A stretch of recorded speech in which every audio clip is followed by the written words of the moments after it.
فيديو النهارده عايزه اوريكي الحاجات اللي جبتها من شي ان. جبت اوردر كبير وعايزه اوريكي الطريقه اللي بشتري بيها من شي ان بدون وسيط، بدون سيلرز، بدون جروبس. بشتري من شي ان بقالي 8 سنين، ولسه اول ما تشوفني انا عاليه بعمل فيديوهات على الفيسبوك وعلى اليوتيوب وعلى الانستجرام، فلو عايزه تنضمي لشلتنا اعملي لاف للفيديو ده واعملي فولو لصفحتنا ويلا بينا نبتدي. جبت كميه حاجات للساحل، سفينه حاجات حلوه. استنوا جاهزين؟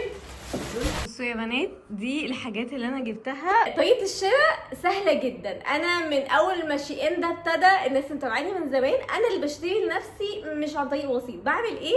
بتخشي على الابليكيشن، ما تخشيش على الويب سايت بتاع شي ان، لان انت مش هتلاقي مصر من ضمن البلاد. لكن على الابليكيشن هتلاقي مصر عادي، بتدخلي عنوانك في مصر عادي وبتدفعي بالكريدت كارد.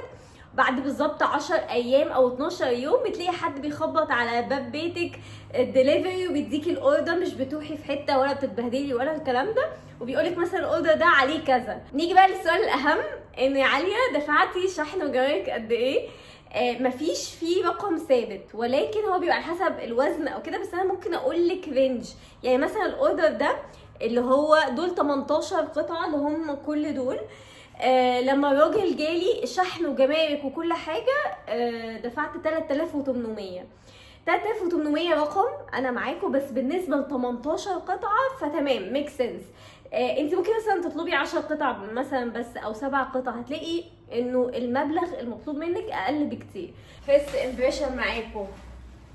اوكي اي لاف ات. بصوا الحلاوه، ده تحفه ده يا بنات، يا رب.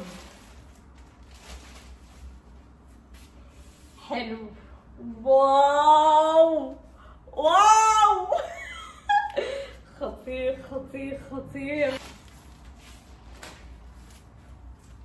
اوه ده حلو قوي على فكره يا بنات. انا كده كده هلم الحاجات دي ما تقلقوش. جامد. ده من شي ان. وش دخلت جبته، بقول لكم ايه، الفستان عظيم ما يغركوش الشكل كده، بس بقى على بلت.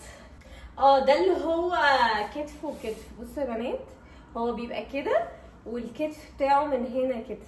مايو انا شفت على الموديل لقيته حلو، اي هوب انه يطلع الحقيقه جامد. لا جامد.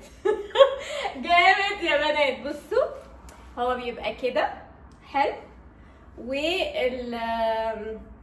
هو كاش مايو يا بنات. بصوا كاش مايو بتبقى كده، واو.